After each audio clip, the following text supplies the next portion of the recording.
26 juillet 2026, qui marque la 3e année où le peuple frère du Niger est debout face à son histoire, face à ses responsabilités, face à ses devoirs. Et quand nous entendons quelqu'un qui dit ça fait 3 ans, quel bilan nous pouvons faire? Le premier bilan que nous pouvons faire, c'est de dire merci à Dieu, à nos ancêtres, nos 3 chefs d'État dont les têtes ont été mises à prix dans des salons habités par des vampires à travers le monde, ils sont en vie. C'est déjà la première victoire.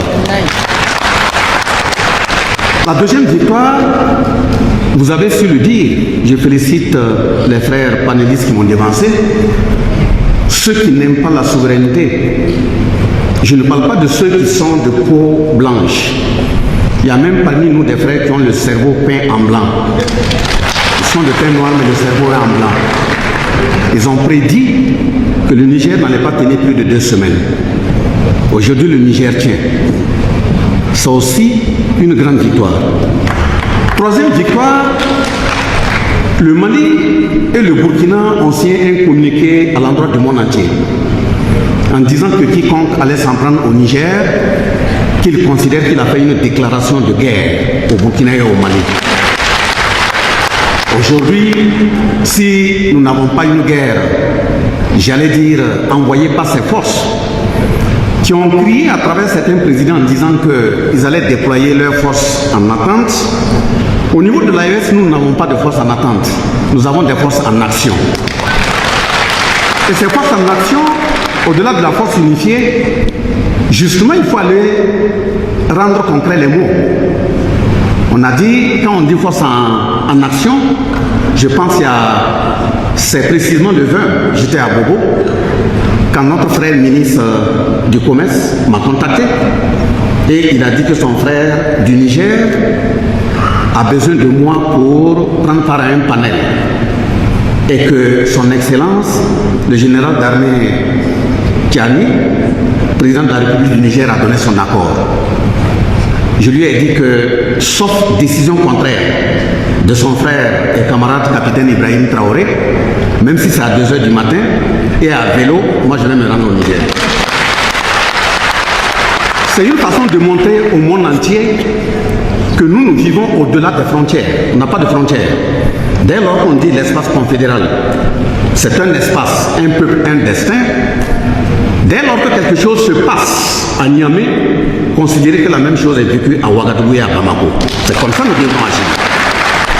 Et de ce point de vue, la question de la souveraineté, le combat pour la souveraineté, doit-il être un choix?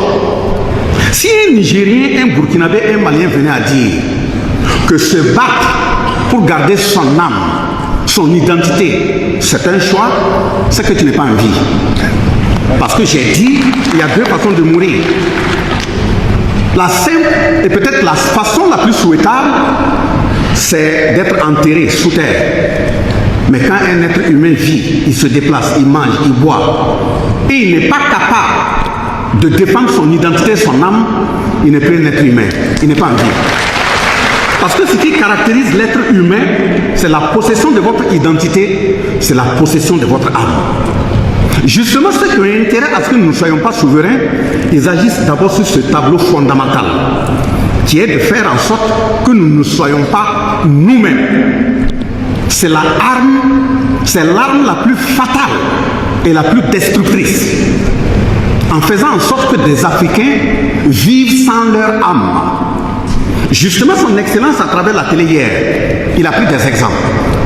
Quand quelqu'un se dit africain et qui n'est pas capable d'incarner les valeurs africaines définies dans la charte de Kouroukanfouga de 1236 et qui ne répond que par d'autres injonctions venant d'ailleurs, par des simples filets qu'on tire, j'avoue que même je me pose la question si la terre va accepter de recevoir le jour de ta mort. Parce que tu incarnes tout sauf les valeurs de tes parents. Je le dis parce que, vous voyez, c'est à tous les niveaux. Ça veut dire la responsabilité de tout un chacun de nous, ici, à engager. La responsabilité à engager parce que ce ne sont pas nos frères et sœurs qui portent la tenue. Quand on dit que ça crépite en un point de Niamey, ce sont eux qui doivent se déployer pour progresser vers la mort. Et nous, nous sommes dans nos salons en train de faire autre chose. Ça sera honte à nous. Et de ce point de vue, notre comportement, le matin, à midi, le soir, la nuit, avant d'agir, avant de prononcer un mot, avant de prendre position sur un fait, il faut avoir constamment en tête qu'il y a un frère, il y a une sœur qui porte une arme, qui porte une tenue, qui ne dort pas, qui est à quelque part prêt à embrasser la mort au nom de la patrie. Donc dès lors qu'on a ça en tête, on ne peut pas s'asseoir et croiser les bras, dire qu'un combat de la souveraineté ne m'engage pas, ça engage les autres. C'est que vous n'êtes plus en vie. Donc c'est un impératif. Cet impératif, on ne doit pas le chanter, on doit le vivre. Pourquoi on doit le vivre? On doit le vivre parce que des moments tu peux te retrouver seul et une préoccupation peut se poser face à toi où ta responsabilité doit être assumée. J'ai dit que si les trois présidents, chacun d'eux, à un moment donné est obligé de sortir faire face à un micro et proférer des menaces, c'est qu'on doit se poser la question, qu'est-ce que nous faisons pour les accompagner? En principe, ce n'est plus à eux de sortir menacés. Ils doivent avoir la tête tranquille, dormir tranquille et réfléchir sur les plans et l'orientation qu'on doit prendre pour pouvoir avancer. Ceux qui doivent menacer et ceux sur les cordes desquels on doit marcher avant de les atteindre, c'est nous autres. Voilà pourquoi nous avons dit, un jour, un partenaire, pour parler du plan diplomatique, quand nous disons nous voulons notre souveraineté diplomatique, un partenaire a demandé une audience. Il est venu me voir. Il rentre au bureau, en principe, une visite, demande d'audience, de courtoisie, 10 minutes, 15 minutes, ça suffit. Mais il est venu parce qu'il estime avoir la peau blanche, et étant donné qu'il est un ambassadeur d'un pays dit puissant, entre griffes, dans le temps, il croit que Bassolma Bazier, c'est un de leurs sous-préfets locaux qu'il faut venir menacer dans son bureau. Si vous venez me dire que nous, on a écrit, par exemple, le livret de la révolution, le manifeste de la révolution au Burkina, et tu dis que tes dirigeants dans ton pays t'ont dit tel parti, tel parti et tel parti de ce manifeste-là, vous, ça ne vous convient pas. Je dis en bon, ah, merci de m'informer. Parce que vous, comme ça là, si vous venez me dire que le contenu du manifeste vous convient, c'est que nous, on a trahi le peuple. Puisque le contenu du manifeste, c'est l'ensemble des aspirations du peuple burkinabé. On s'engage à mettre en œuvre. Et si dépendent les aspirations du peuple burkinabé, c'est complaire à celui qui exploite le peuple burkinabé, c'est qu'on a trahi le peuple. Et de ce point de vue, je suis même très content que ça ne vous convienne pas. Maintenant, il dit, bon, que quand ça ne leur convient pas, il peut arriver que les relations diplomatiques soient revues, tel et tel financement là, et ils peuvent le voir. Je dis donc, c'est la première fois que vous m'écoutez alors.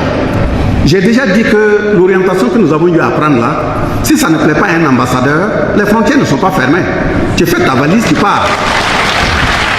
Et je salue la présence de l'ensemble des diplomates qui sont dans la salle pour vous dire que je ne m'adresse pas à vos personnalités en tant qu'être humain, je m'adresse à vos âmes, de faire en sorte que même quand les premiers responsables des pays vous appellent par rapport à une question, dites que le combat qui est mené au niveau de l'AES, au niveau du Niger, du Burkina et du Mali, on n'est pas contre quelqu'un. Nous sommes en train d'indiquer que nous sommes habités par des armes. Au niveau économique, deuxième niveau, vous allez remarquer pourquoi je dis qu'il y a des gens qui ont la peau noire, mais le cerveau est blanc. Vous avez vu, sur la toile, on commence à dire d'ici 2027, la CEDEAO va faire sortir ECO. Ils vont quitter le franc CFA pour aller à ECO. Je pense que nous devrions rester tranquilles et sereins. Parce que les trois chefs d'État sont dans leur laboratoire, ils vont sortir en temps opportun avec des décisions fortes. Nous le disons parce que j'ai pris part au sommet de l'UEMOA en Côte d'Ivoire. Et dans une salle, j'étais avec le même. Moi, je vais lui parler en tant que petit frère et lui grand frère. Parce qu'en Afrique, si tu veux dire la vérité à quelqu'un qui est en face, qui est plus âgé que toi, mets tes six de côté, appelle le grand frère. Il y avait donc le grand frère, actuelle excellence, Alassane Ouattara.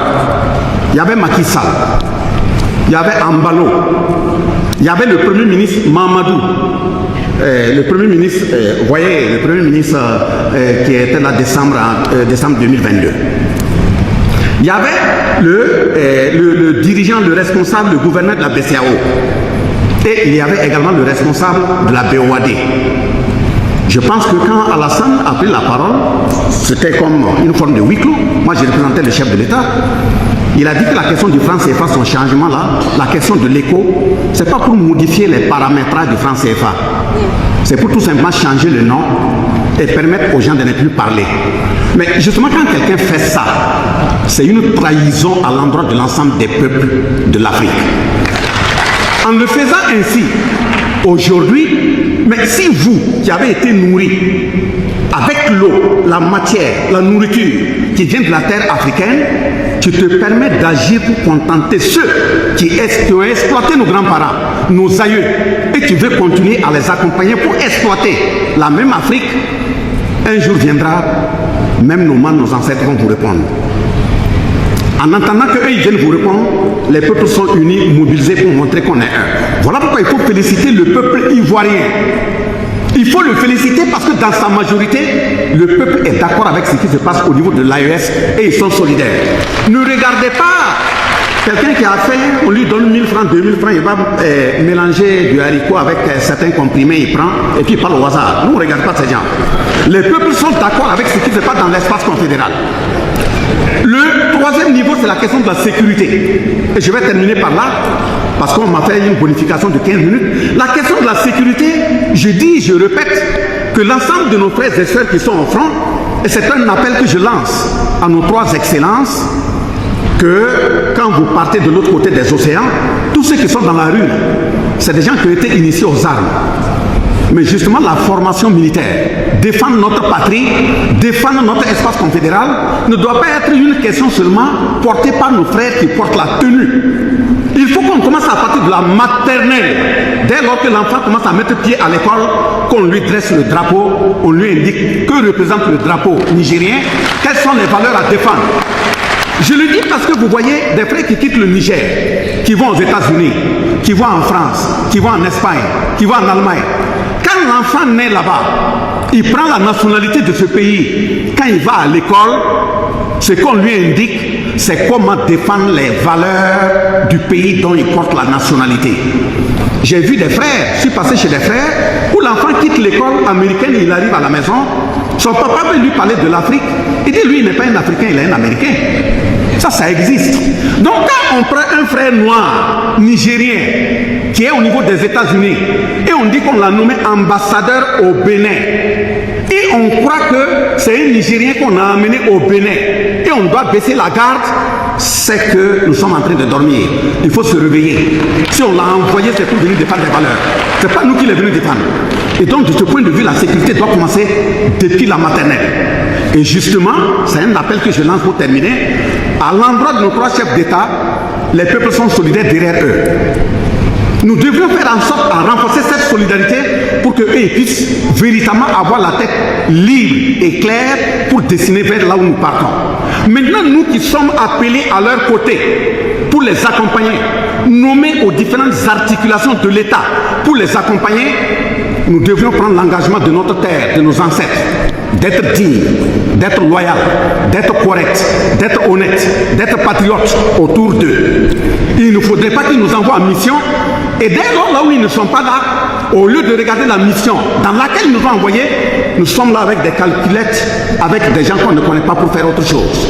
L'ensemble de nos frères et sœurs qui ont fait de la politique leur grenier, matin, midi, soir, ils mangent politique, il faut qu'ils arrêtent de chuchoter dans les oreilles de nos forces de défense et de sécurité. Et au niveau de nos forces de défense et de sécurité également, il faut identifier les individus qui n'ont plus d'âme, qui viennent chuchoter des choses malsaines dans les oreilles et vous envoyer dans le décor. Dès lors qu'on est sur la voie, même si on tombe les armes à la main, sachez que l'histoire retiendra que nous avons assumé nos responsabilités. Donc je termine par là, c'est honte à celui qui croit que la défense de la souveraineté doit être un choix et on doit lui donner la liberté de choisir. Honneur, dignité et victoire à tout fils africain qui a été bien éduqué et qui a compris que son grand-père est tombé au nom de la souveraineté, Son père est tombé au nom de la souveraineté. Malheur à celui qui fait moins que son père. Donc nous sommes